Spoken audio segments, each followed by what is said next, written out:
আজকের খুতবার আলোচ্য বিষয় শ্রমিকের অধিকারে ইসলাম।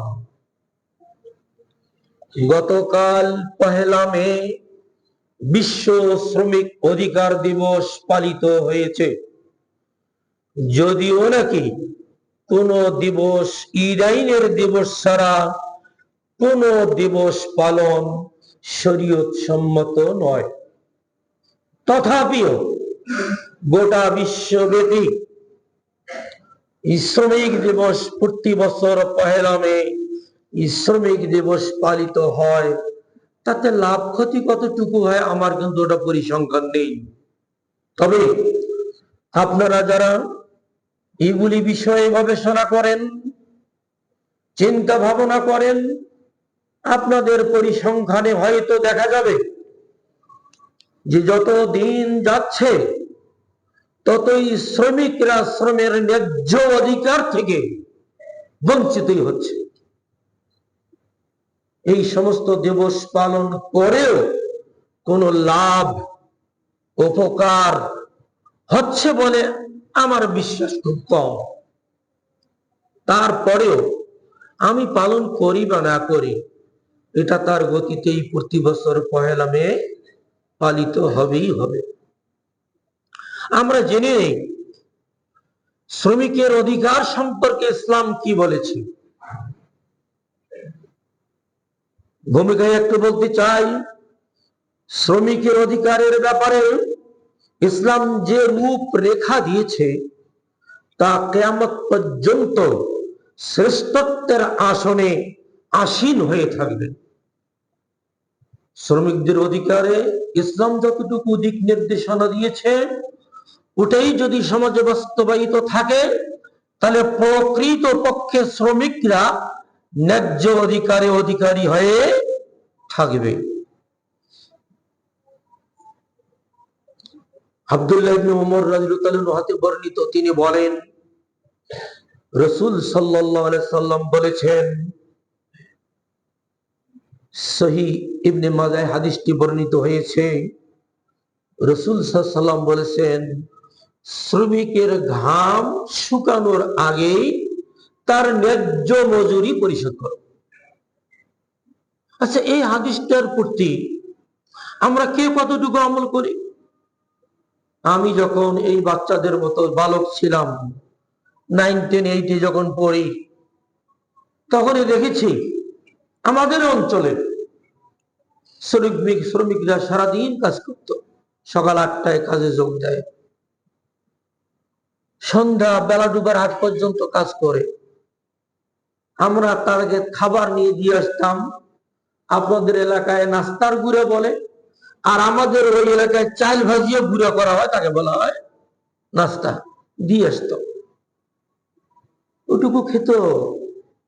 কাজ শেষে বাসায় ফিরে আবার টাকা চাওয়া হয়, টাকা চাইতো যে আজ টাকা নেই, হাট বারে টাকা। সপ্তাহে 2 দিন হাট হয়, ওই হাট বারে টাকা দেবে। তাও আবার টাকা বাড়িতে নয়, হাটে যায় পিছে পিছে ঘুরে দোকান শেষ করে তারপরে বিক্রি হয়, লাভ হয়, তারপরে মজুরির টাকাটা দেওয়া হয়। বলুন তো, এদিকে ইসলাম বলছে? তাহলে এই শ্রমিকরা এখনো, ওটা বাদ দিলাম, এখনো আপনার এই শহরের কথাই বলি, শহরে বিভিন্ন কল কারখানা, অনেক ইন্ডাস্ট্রিজ, বড় বড় প্রতিষ্ঠান আছে, অনেক শ্রমিক তারা কাজ করতেছে। শ্রমিকের আবার শ্রেণী ভাগ আছে, নারী শ্রমিক, পুরুষ শ্রমিক। নারী শ্রমিকদের তাদের থেকে ন্যায্য পাওনা হলো অর্ধেক, 50%, পুরুষের ফিরে আবার 100%। তাও আবার কি করা হয়, সুপারভাইজারকে একটা কমিশন দেওয়া লাগে। কত জুলুম, কত অত্যাচার! এখনো তার অধিকার ফিরে পাচ্ছে না। অথচ 1500 বছর আগে নবী মুহাম্মদ রাসূলুল্লাহ সাল্লাল্লাহু আলাইহি সাল্লাম বলছেন, ঘাম শুকানোর আগে শ্রমিকের পাওনা পরিশোধ করো। সহিহ বুখারীতে বর্ণিত আছে, রাসূল সাল্লাল্লাহু আলাইহি সাল্লাম বলেছেন, কোন শ্রমিককে মজুরি নির্ধারণ না করে কাজে নিয়োগ দেবে না। আসিস তো রে আব্দুল, আসিস, বাড়িতে একটু কাজ আছে। আসলো, কাজ কাজে ধরলো, কাজ করতেছে, একটার পর একটা শেষ হচ্ছে, বাস কাজ করতেইছে। কত টাকা দেবে? দিনে শেষ হয়ে ধর 300 টাকা নিয়ে। সারাটা দিন কাজ করলো, 8 ঘন্টার মজুরির জায়গায় 9 ঘন্টা। কেউ কেউ আবার ফের ফাঁকিও দেয়। আবার এখন বর্তমান কিছু শ্রমিক বের হয়েছে, 8 ঘন্টার জন্য দাবি করছিল আমরা 8 ঘন্টা শ্রম দেব, কিন্তু এখন 8 ঘন্টাও দেয় না, দেখা যায় আলটিমেটলি 5 থেকে 6 ঘন্টা। 2 ঘন্টা পর যায় চা খাবার, পান খাবার, 1 ঘন্টা সময় লাগায়। আবার দুপুরে কেউ জোহরের সালাত পড়ে, আবার কেউ পড়ে না, খেতে যায়, 1-1.5 ঘন্টা সময় লাগায়। আবার 1 ঘন্টা কাজ করে, আবার একটু রেস্ট, পান খেয়ে আসি। দেখা গেল আধা ঘন্টা চলে গেল। এইভাবেই কাজ করতে করতে দেখা গেল 5 থেকে 6 ঘন্টা কাজ। তাও আবার মালিকরা বুঝে পায় না। মালিকরাও বঞ্চিত হচ্ছে, শ্রমিকরাও বঞ্চিত হচ্ছে। কিন্তু ইসলাম বহু আগেই এটা দায়িত্ব দিয়ে গেছে, মালিক এবং শ্রমিক উভয়কে দায়িত্ব দিয়ে গেছে। সহিহ বুখারীতে রাসূল সাল্লাল্লাহু আলাইহি ওয়াসাল্লাম স্পষ্ট ভাষায় বলেছেন, কোন শ্রমিককে তার মজুরি নির্ধারণ না করে শ্রমিক নিযুক্ত করবে না, নিষেধ। তাতে তার পোষাইলে সে কাজ ধরবে, আপনার পোষাইলে আপনি কাজে লাগাবেন, তাকে কাজে লাগাবেন।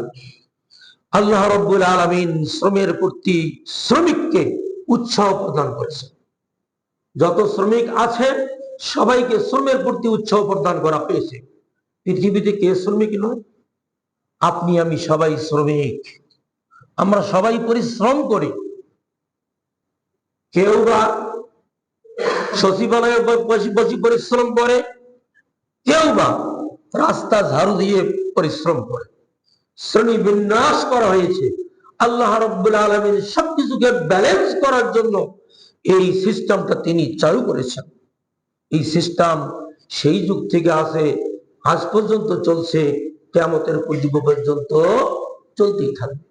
সূরা জুমায় আল্লাহ রাব্বুল আলামিন নির্দেশ দিয়েছেন, ফাইজা কুজিয়াতিস সালাত ফান্তাশিরু ফিল আরদ।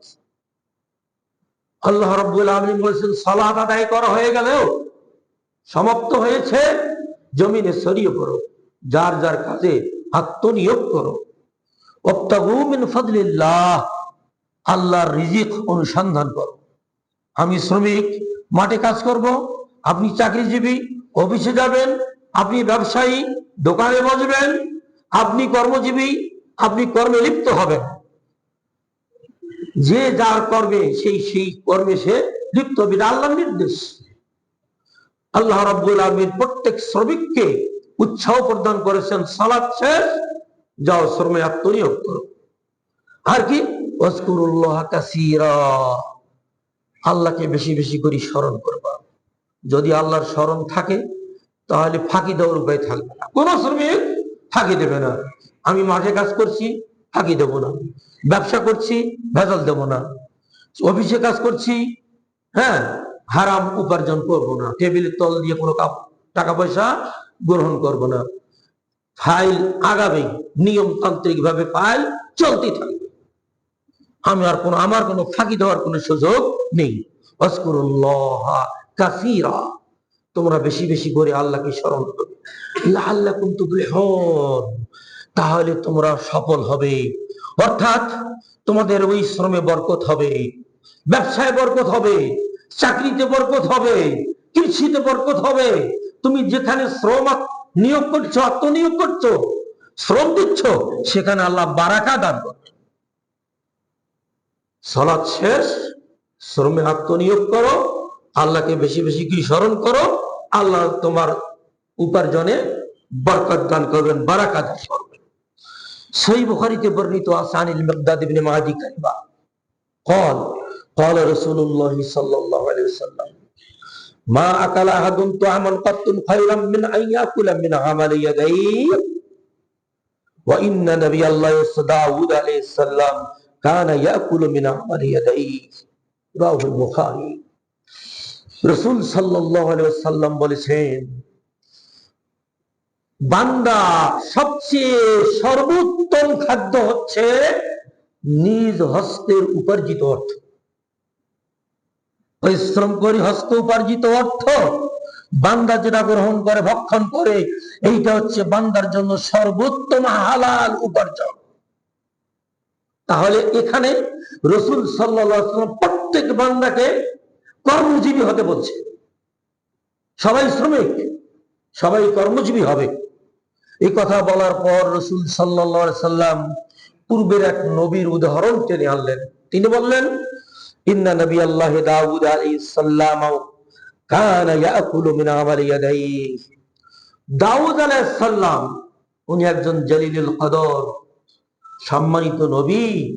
এই দাউদ আলাইহিস সালাম তিনি নবুয়তের মর্যাদা পেয়েও তিনি নিজ হাতে কর্ম করে স্বীয় পরিবারের ব্যয়ভার নির্বাহ করতেন। একজন নবী হয়ে কত বড় মর্যাদাশীল! আপনি তো নবী নই, নবী হয়ে মর্যাদাশীল হয়েও ওই নবী দাউদ আলাইহিস সালাম তিনি নিজ হাতে কাজ করতেন। কি করতেন? তিনি কর্মকার ছিলেন। কামার, কামার আমাদের বলি কামার কুমার। কোন পেশাকে ছোট করে দেখার কোন সুযোগ নেই। নবী দাউদ আলাইহিস সালাম কামারের কাজ করতেন। হাদিসের ব্যাখ্যায় বলা হয়েছে যে শেষ অংশে আল্লাহ রাসূল সাল্লাল্লাহু আলাইহি সাল্লাম সব শ্রেণীর মানুষকে উৎসাহ প্রদান করেছেন নবীর উদাহরণ দিয়ে, যে সবাই শ্রমিক, সবাই শ্রমে আত্মনিয়োগ করবে। এই যে নবীরা সম্মানিত হয়ে তারা কাজে আত্মনিয়োগ করেছিলেন, তাদের মর্যাদা কমেনি, বরং তাদের কথা আজ পর্যন্ত মানুষ সম্মানের সাথে স্মরণ করে। নবী সাল্লাল্লাহু আলাইহি সাল্লাম বলে থাকেন সম্মানের সাথে স্মরণ করে। শ্রম গ্রহীতার কর্তব্য, শ্রমিকের অধিকার সম্পর্কে সহিহ মুসলিমে বর্ণিত যে শ্রম গ্রহীতা অর্থাৎ মালিক শ্রমিক নিয়োগ করবে, তার কর্তব্য, যে কর্তব্য আগে বলা হলো, ঘাম শুকানোর আগেই তার মজুরি দিয়ে দেবে। এবং শ্রমিকের অধিকার সম্পর্কে আরেকটা হাদিস সহিহ মুসলিমে বর্ণিত হয়েছে। আবু যর থেকে বর্ণিত, তিনি বলেন রাসূলুল্লাহ সাল্লাল্লাহু আলাইহি সাল্লাম বলেছেন,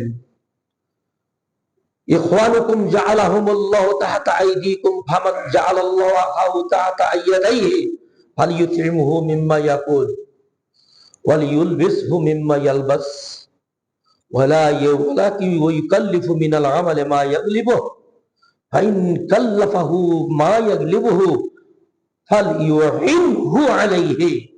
সহিহ মুসলিম।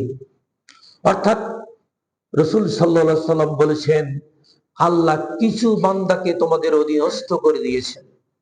মালিকদেরকে বলা হচ্ছে, ওহে মালিকেরা তোমরা ভালো করে শোনো, কিছু বান্দাকে, আল্লাহর কিছু বান্দাকে তোমাদের অধীনস্থ করে দেওয়া হয়েছে। ওরা কিন্তু তোমাদেরই ভাই। ইখওয়ানুকুম, রাসূল বলেন ওদেরকে ছোট করে দেখার কোনো সুযোগ নেই, ওরা তোমাদের ভাই, ভাইয়ের মতো তাদেরকে সম্মান করো। আর আমরা কি করি? কাজের লোককে, শ্রমিককে, কর্মচারীকে, দোকানের কর্মচারীকে আমরা কি রকম আচরণটা করি? আল্লাহ রাসূল সাল্লাল্লাহু আলাইহি ওয়াসাল্লাম নির্দেশ দিলেন, মনে করো ওরা তোমাদের ভাই। আল্লাহ রাব্বুল আলামিন কিছুদিনের জন্য তোমাদের অধীনস্থ তাদেরকে করে দিয়েছেন, কিছুদিনের জন্য তোমাদের অধীনস্থতা। অতএব তোমরা যেমন খাবে তাকেও তেমন খাওয়াবে। আজ আপনি মালিক, জুমার দিন আপনি বাসায় খুব ভালো খাবার আয়োজন করেছেন, অথচ আপনার বাসায় একজন শ্রমিক কাজ করছে। ব্যাস আপনার কর্তব্য, ইসলাম কত আগে দিয়েছে, আপনার কর্তব্য ওই খাবার সাথে তাকেও শরীক করা। কিন্তু আমরা কজন করি? আমার আলহামদুলিল্লাহ অনেক মানুষ আছে এখন এগুলি করে। আমি যা খাই তাকেও তাই খাওয়াই। তোমরা যেমন পড়বে তাকেও তেমন পড়তে দেবে। এখন তো আমরা প্রতিদিনের জন্য লোক নিয়োগ করি। আগে তো 6 মাস 1 বছর এইভাবে কেউ জীবন ভর মানুষের বাড়িতে কি করতো?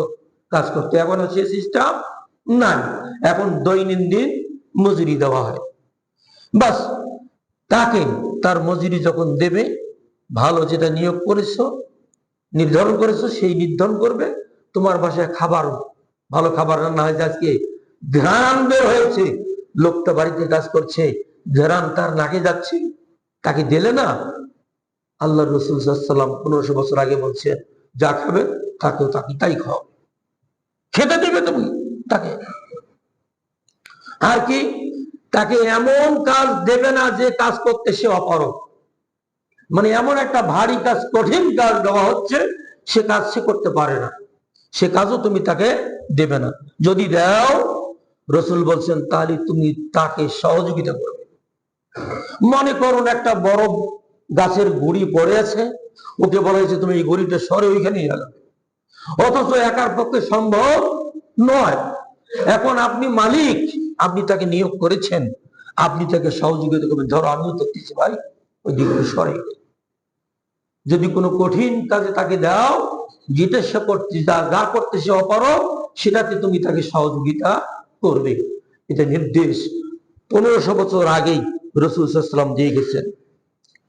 হযরত শুআয়ব আলাইহিস সালাম মূসা আলাইহিস সালামকে যখন কারখানায়, অর্থাৎ তার খামারে চাকরি দিলেন, তখন মূসা আলাইহিস সালামকে শুআয়ব আলাইহিস সালাম বলছিলেন, হে ভাই শোনো, আমি তোমাকে এমন কোন কাজের দায়িত্ব চাপিয়ে দেব না যা তুমি করতে পারো না।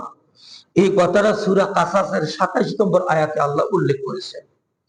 মূসা আর শুআয়ব আলাইহিস সালাম শ্বশুর জামাই, এই ইতিহাস বর্ণনা করতে গেলে অনেক সময় লাগবে। যাই হোক, মূসা আলাইহিস সালামের বিয়ে হয়েছিল শুআয়ব আলাইহিস সালামের এক কন্যা দিয়ে। কন্যার সাথে যখন বিয়ে হলো, মোহর দেওয়া লাগে, মোহর দিতে পারে না, মোহর দেওয়ার মতো তার কোনো সামর্থ্য নেই। অথচ মোহর ছাড়া তো বিবাহ হবে না, শুদ্ধ হবে না। তখন দুই পক্ষেই মিলে মোহর নির্ধারণ করা হলো যে মূসা আলাইহিস সালাম উনি শ্রম দিয়ে মোহর পরিশোধ করবে। এখন এই শ্রমের সময় নির্ধারণ করা হলো 8 বছর অথবা 10 বছর। যাই হোক, 10 বছর বা 8 বছর শুআয়ব আলাইহিস সালামের বাগানে কাজ করবে, কাজ করার পর মোহর পরিশোধ হবে, তাহলে তার বিবিকে সে নিয়ে চলে যাবে। মূসা আলাইহিস সালাম 8 থেকে 10 বছর পর্যন্ত শুআয়ব আলাইহিস সালামের বাগানে কাজ করলেন। গরু, ছাগল, মহিষ, ভেড়া, দুম্বা যা কিছু ছিল এগুলো সব দেখাশোনা করতেন, তাদেরকে পানাহার করাতেন। এই কাজগুলো, দায়িত্বগুলি সব সঠিক নিয়মে পালন করেছেন। শুআয়ব আলাইহিস সালাম বলছিলেন, এমন কোন দায়িত্ব আপনাকে আমি চাপিয়ে দিব না যে আপনি করতে অপারগ। এই উদাহরণ আল্লাহ রাব্বুল আলামিন 1500 বছর আগেই রেখেছেন। শ্রমিককে শ্রমে উৎসাহ প্রদান, যে কথা আগে বললাম, সহিহ বুখারীর বর্ণনায় আনাস রাদিয়াল্লাহু আনহু থেকে বর্ণিত, তিনি বলেন, একজন লোক এসে নবী সাল্লাল্লাহু আলাইহি ওয়াসাল্লামের কাছে ভিক্ষা চাইলেন, হে নবী, আপনি আমাকে ভিক্ষা দেন। নবী সাল্লাল্লাহু আলাইহি ওয়াসাল্লাম বললেন, তোমার কি কিছুই নেই? ভিক্ষুককে প্রশ্ন করলেন, তোমার কি কিছুই নেই? সহিহ বুখারী হাদিস বলছি, তোমার কি কিছুই নেই? লোকটি বললেন, আছে শুধু আমার একটা কম্বল। নবী বললেন, যাও নিয়ে এসো। লোকটি কম্বল নিয়ে আসলেন। নবীজি ওটা নিলামে বিক্রি করলেন 2 দিরহাম, তৎকালীন 2 টাকা, 2 টাকায় বিক্রি করলেন। 1 টাকা তাকে দিয়ে বললেন, পরিবারের আহারের ব্যবস্থা করো। আর 1 দিরহাম দিয়ে তিনি একটা কুঠার কিনে নিজ হাতে হাতল লাগিয়ে ওই শ্রমিককে দিয়ে বললেন, বনে যাও, কাঠ কেটে উপার্জন করে খাও। ওই যে আমরা বলি না, মেহনত করো সবে, হ্যাঁ, কি নবীর শিক্ষা, করো না ভিক্ষা, মেহনত করো সবে। নবী এই শিক্ষা দিয়েছে, সহিহ বুখারীর হাদিস। আর আমরা কিন্তু বাইরেও আমরা ভিক্ষা দিতেই আসি, চিন্তাও করি না লোকটা সুস্থ মানুষ, সবল মানুষ, কর্মক্ষম মানুষ, সে কর্ম করে খেতে পারবে, তাকে আমরা ভিক্ষা দিচ্ছি। এই কয়েকদিন দেখলাম আর কি, ওই যে ফেসবুকে, মানে এমন ভাবে রং ঢং করে ভিক্ষা করতেছে, মনে আসে শারীরিক প্রতিবন্ধী। এটা অবশ্য যারা জানে তাকে ধরে ফেলছে, এটা পোস্ট দিয়েছে অবশ্য ফেসবুকে দেখলাম। তো এইরকম আপনারা করেন না কেন? সে একটা ভালো কাজ করতেছে, এইরকম শ্রমিক নবীর শিক্ষা করোনা ভিক্ষা মেহনত খরচ হবে। তুমি ভাই একটা কি করো, বাদাম বিক্রি করো, একটা পানের দোকান দিয়ে, চায়ের দোকান দিয়ে বসো, চা বিক্রি করো, রাস্তার ধারে চা বিক্রি করো। আল্লাহ ব্যবসায় বরকত দিয়েছেন, সৎ কাজে বরকত দিয়েছেন, শ্রমে বরকত দিয়েছেন। আল্লাহকে বেশি বেশি করে স্মরণ করো, শ্রম ঠিকভাবে আদায় করো, আল্লাহ ওই অল্প ব্যবসা অল্প পুঁজিতে বরকত দান করবে। আরো একটি হাদিস সহিহ মুসলিমে বর্ণিত আছে, আব্দুল্লাহ বিন ওমর রাদিয়াল্লাহু আনহু ঘটনা।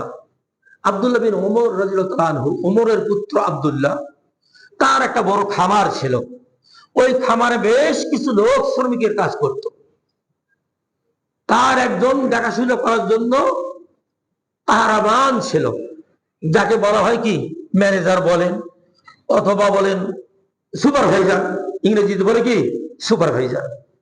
একজন সুপারভাইজার নিয়োগ করা ছিল। তো ওমর, আব্দুল্লাহ বিন ওমর রাদিয়াল্লাহু আনহু বলছেন, যাহু কাহরামানুন লাহু, তার কাছে যখন ওই সুপারভাইজার আসলেন, ফাকালা লাহু আ'তাইতার রাকীকা কুতাহুম, তুমি কি শ্রমিকদের মজুরি দিয়ে আসছো? ক্বালা লা, তিনি বললেন, সুপারভাইজার বললেন, না দিয়ে আসেনি। ফানতালিক, তিনি বললেন, ফানতালিক ফাআতিহিম, বাগানে যাও, খামারে যাও, ওই শ্রমিকদের মজুরি পরিশোধ করে আসো। ফাইন্না রাসূলুল্লাহ সাল্লাল্লাহু আলাইহি ওয়াসাল্লাম ক্বাল, কেননা রাসূল সাল্লাল্লাহু আলাইহি ওয়াসাল্লাম বলেছেন, কাফা বির রাজুলি ইসমান আন ইয়াহবিসা মান ইয়ামলিকু কুতাহু, একজন লোক পাপী হওয়ার জন্য এতটুকুই যথেষ্ট, সে তার অধীনস্থ কর্মচারীর মজুরি পরিশোধ করে না। কপালে দাগ ফেলছি, কয়েকবার হজ করছি, উমরা করেছি কত শতবার, জুব্বা পরেছি, অথচ শ্রমিকের মজুরি সঠিক সময় আদায় করলাম না। আব্দুল্লাহ বিন ওমর রাদিয়াল্লাহু আনহু বললেন যে রাসূল সাল্লাল্লাহু আলাইহি ওয়াসাল্লাম বলেছেন, একজন লোক পাপী হওয়ার জন্য অতটুকুই যথেষ্ট যে সে তার অধীনস্থ কর্মচারীর মজুরি এখনো পরিশোধ করে নাই, সে হলো পাপী, সে হলো গুনাহগার। হাদিস সহিহ মুসলিমে। এই হাদিস থেকেও বোঝা গেল যে শ্রমিকের কত মর্যাদা এবং মালিককে কত দায়িত্ব দেওয়া হয়েছে ইসলামের পক্ষ থেকে। ক্ষতিগ্রস্ত ও অক্ষম শ্রমিকের প্রতি কর্তব্য। একটা শ্রমিক আপনার সংসারে কাজ করছে, আপনার খামারে কাজ করতে করতে করতে করতে লোকটা পঙ্গু হয়ে গেছে, হঠাৎ করে বিদ্যুৎ চমকে সে তার একটা পা উড়ে গেছে, ছিঁড়ে গেছে, বা বর্ডার এলাকায় কাজ করতে করতে শত্রু বাহিনীর পক্ষ থেকে পাতে 80 গুলি লাগছে, পাটা কেটে ফেলা হয়েছে। ওই শ্রমিক এখন একদম কর্মবিমুখ, কর্ম করতে পারেন না। এখন এটা দায়িত্ব কে নেবে? এ দায়িত্ব কার? কাজ করতে করতে করতে করতে বয়সের ভারে আর কোনো কাজ করতে পারেন না। এখন আপনি যে 500 টাকা করে দৈনিক দিতেন, সেই দিয়ে তার পরিবার খরচ ব্যয় নির্বাহ করা হতো। এখন আর কাজ করতে পারে না, পরিবারে কোনো কর্মক্ষম ব্যক্তিও নেই। এখন করণীয় কি? কে করবে এই কাজ? এই কাজ এ সম্পর্কে রাসূল সাল্লাল্লাহু আলাইহি ওয়াসাল্লাম 1500 বছর আগে সিদ্ধান্ত দিয়ে গেছেন। কি? সহিহ বুখারীর হাদিস, রাসূল সাল্লাল্লাহু আলাইহি ওয়াসাল্লাম বলেছেন, যারা সম্পদ রেখে যাবে সেই সম্পদের মালিক উত্তরাধিকারীগণ হবে। আর যাদের কোনো সম্পদ নেই, যে সমস্ত অসহায় পরিবার, তাদের পরিবার যদি তারা পরিবার, অসহায় পরিবার রেখে যায়, ওই অসহায় পরিবারের দেখাশোনা করার দায়িত্ব আমাদের। কে বললেন?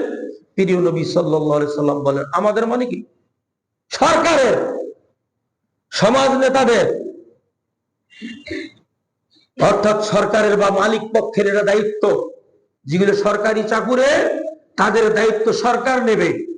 আর যেগুলো মালিকের শ্রম দিয়েছে, সেই মালিক পক্ষ এই ব্যয়ভার বহন করবে। হাদিস সহিহ বুখারী। উপসংহারে সংক্ষিপ্ত আকারে বলতে চাই, আমাদের দেশে দিন দিন মালিক শ্রমিকের মধ্যে বৈষম্য বেড়েই চলছে।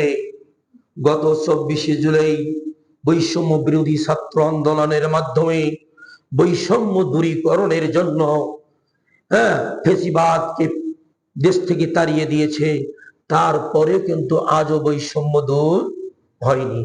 অনেক ক্ষেত্রে বৈষম্য রয়ে গেছে। আর বর্তমান এই সরকার, তত্ত্বাবধায়ক সরকার বলুন আর অন্তর্বর্তীকালীন সরকার বলুন আর যাই বলুন, এই সরকার মাত্র 6-7টা মাস সময় পেয়েছে। সবগুলি সংস্কার করা তো সম্ভব নয়, তবে যেগুলি বিষয়ের সাথে মৌলিক বিষয় যেগুলি, সেগুলি সংস্কার করা জরুরি। যেমন দেশ রক্ষার্থে প্রতিরক্ষামূলক ব্যবস্থা গ্রহণ করা জরুরি। বর্তমান বিশ্বের পরিস্থিতি আপনারা ভালোভাবে জানেন, আমার চেয়ে আপনারা ভালো অভিজ্ঞ, রাজনীতি আপনারা বুঝেন। দক্ষিণ এশিয়াকে অশান্ত করার জন্য উগ্রবাদী এক শ্রেণীর হিন্দুত্ববাদী উগ্রপন্থী, তার লিডার মোদী, তার নেতৃত্বে দক্ষিণ এশিয়াকে অশান্ত করার পায়তারা চলছে। উদুর পিন্ডি বুদুর ঘাড়ে চাপিয়ে দিয়ে যুদ্ধ লাগানোর একটা ছক আটতেছে। সীমান্তে গুলাগুলি চলছে।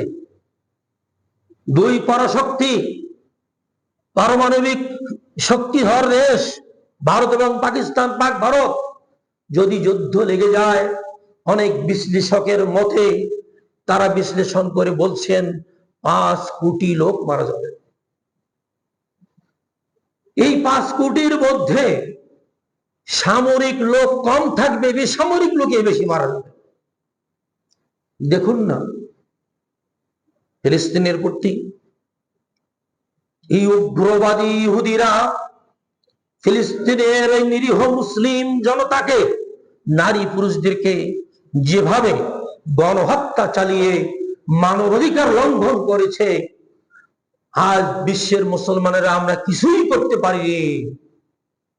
কিন্তু ঠিক যিনি মজলুমের ডাক শোনেন, রাসূল সাল্লাল্লাহু আলাইহি সাল্লাম বলেছেন, মাজলুমের দুয়ার আর আল্লাহর মধ্যে কোনো পর্দা নেই। মাজলুম যখন দুহাত তুলে আল্লাহর কাছে কাঁদে, আল্লাহর আরশ কেঁপে ওঠে, তখন আল্লাহ রাব্বুল আলামিন তার বাহিনীকে প্রেরণ করেন। আর আল্লাহ যখন বাহিনী প্রেরণ করবেন, ওই বাহিনীর সাথে কারো মোকাবেলা করার শক্তি থাকবে না। যেমন আল্লাহ রাব্বুল আলামিন ফিলিস্তিনের মজলুম মুসলমানদের আর্তনাদ শুনে আল্লাহ বাহিনী প্রেরণ করেছেন। কি বাহিনী? দাবানল চলছে, হাজার হাজার হাজার হাজার একর ধ্বংস হয়ে যাচ্ছে। দাবানল তেল আবিবের দিকে অগ্রসর হচ্ছে। আজকে খবরে শুনলাম এই যে আল্লাহ রাব্বুল আলামিনের এই শাস্তিগুলি ইতিপূর্বেও হয়েছে। আল্লাহ রাব্বুল আলামিন মশা দিয়ে নমরুদকে শেষ করেছে। মশা, আল্লাহর বাহিনী ছোট ছোট বাহিনী, মশা, মাছি, ব্যাং, রক্ত, এগুলি দিয়ে আল্লাহ রাব্বুল আলামিন ধ্বংস করে দিয়েছেন। সূরা ফিলে আব্রাহাম বাদশার হস্তি বাহিনীর ঘটনা তো আপনারা সবাই জানেন। আল্লাহ ছোট ছোট পাখির মুখে ছোট পাথর, এটা অ্যাটম বোমা, ক্ষেপণাস্ত্র, পারমাণবিক বোমা হয়ে যাবে, নিক্ষিপ্ত করেছেন। আল্লাহ রাব্বুল আলামিন হস্তি বাহিনীকে ধ্বংস করে দিয়েছেন। আল্লাহর বান্দারা যেখানে অপারগ, আল্লাহ রাব্বুল আলামিন সেখানে মজলুমের দোয়া কবুল করে তিনি তার বাহিনী প্রেরণ করে ওই সমস্ত জালেমদেরকে শায়েস্তা দিয়ে থাকেন। অতএব যতই জালেম, অত্যাচারী, অহংকারী যেই হোক না কেন, যে দেশেরই হোক না কেন, তাকে বুঝতে হবে যে আমাকে একজন নিয়ন্ত্রণকারী আছে। তারা বলে প্রকৃতির, এটা প্রকৃতি শাস্তি আসতেছে, প্রকৃতির শাস্তি। আর প্রকৃতি কি? আবার প্রকৃতির মালিক একজন আছে। একজন কি আছে? মালিক আছে। সেই মালিকের দেখছেন, পর্যবেক্ষণ করছেন এবং তিনি শাস্তি প্রেরণ করতেছেন। ইতিপূর্বেও করেছেন। লুতের কওমকে তিনি জিরো জবর করে দিয়েছেন, উলট পালট, উপরকে নিচ, নিচকে উপর বানিয়ে দিয়েছেন। এইভাবে নূহ আলাইহিস সালামের সময় প্লাবন সৃষ্টি করে দিয়েছেন। তা আল্লাহ রাব্বুল আলামিন যখন বাহিনী প্রেরণ করবে, আল্লাহর বাহিনীর সাথে মোকাবেলা করার পৃথিবীর কোন পরাশক্তি সবাই একত্রিত হয়েও আল্লাহর বাহিনীর সাথে যুদ্ধ করে কুল উঠতে পারবে না। আজ ইসরায়েল বুঝতে পারছে তাদের যত মারণাস্ত্র, যত সমরাস্ত্র ছিল, সেই সমরাস্ত্রগুলিও কোনো কাজে লাগছে না। যে সমরাস্ত্র দিয়ে মানুষকে, নিরীহ মুসলিমদেরকে হত্যা করেছে, জুলুম নির্যাতন চালিয়েছে, সেই সমরাস্ত্রগুলি তাদের কোনো কাজে লাগতেছে না। তারা পালাচ্ছে, পালিয়ে যাচ্ছে। এইরকম মোদী সরকারকে বুঝতে হবে, এই ভারত উপমহাদেশে শুধু পাকিস্তানে ক্ষতিগ্রস্ত হবে না, বাংলাদেশেও ক্ষতিগ্রস্ত হওয়ার সম্ভাবনা রয়েছে। ডক্টর ইউনূস সাহেব রাষ্ট্রপ্রধান হিসেবে তিনিও আমাদেরকে সতর্ক বাণী দিয়েছেন, এবং প্রতিরক্ষা এবং যারা এই দেশ রক্ষার কাজে পেশাদারিত্বের দায়িত্বে রয়েছেন, তাদেরকেও পেশাদারিত্বের সাথে প্রস্তুত থাকতে তিনি উৎসাহ প্রদান করেছেন। যে যদি যুদ্ধ লেগে যায়, তাহলে আমরা যে প্রতিবেশী ছোট্ট একটা দেশ, চতুর্দিকে ভারত, এদিকে মায়ানমারের করিডোর, এমনি ভাবে যদি তারাও আক্রমণ করে, তাহলে তো আমাদের বাংলাদেশের উপর আক্রমণ আসবে। অথচ বাংলাদেশে 90% মুসলমানের দেশ, সেজন্য আমাদের সাথে সাথে ইমানি প্রস্তুতি তো থাকবেই। সালাত আদায় করব, সৎ পথে চলবো, আল্লাহর আদেশ নিষেধ মেনে চলবো, এবং আল্লাহর কাছে দোয়া করতে থাকবো চতুর্দিকে যাই হোক না কেন বাংলাদেশ আক্রমণ থেকে মুক্ত থাকবে। আর আমরাও যদি তাদের সাথে গা ভাসিয়ে দেই, এই ধরনের জুলুম নির্যাতন অত্যাচারে লিপ্ত হই, তাহলে আল্লাহ রাব্বুল আলামিনও আমাদের এই 90% মুসলিমদেরকেও ওই ফিলিস্তিনি মুসলমানদের মতো শাস্তি প্রদান করবেন। আল্লাহ রাব্বুল আলামিন আমাদের উপমহাদেশকে, এই এশিয়া উপমহাদেশকে শান্তি শৃঙ্খলা রক্ষার যাবতীয় ব্যবস্থা গ্রহণ করুন। দুই পারমাণবিক শক্তিধর দেশ পাক ভারতকে, এদেরকে মানুষের জান মালের নিরাপত্তার প্রতি খেয়াল রাখার তৌফিক দান করুন। আজকে যে বিষয়ে আলোচনা করলাম, শ্রমিকের অধিকার ইসলাম দিয়েছে, এই শ্রমিকের অধিকার সম্পর্কে সমস্ত গোটা বিশ্বের মুসলিম জনতাকে বুঝার এবং মানার তৌফিক দান করুন। আমিন। আকুলু কওলি হাযা আস্তাগফিরুল্লাহ লি ওয়া লাকুম ওয়া লিসাইরিল মুসলিমিন। বারাকাল্লাহু লাকুম ফিল কুরআনিল আযীম ওয়া নাফা'না ওয়া ইয়্যাকুম বিল আয়াতি ওয়াজ যিকরিল হাকীম। ইন্নাহু তাআলা জাওয়াদুল কারীমুর মালিকুর রহিম।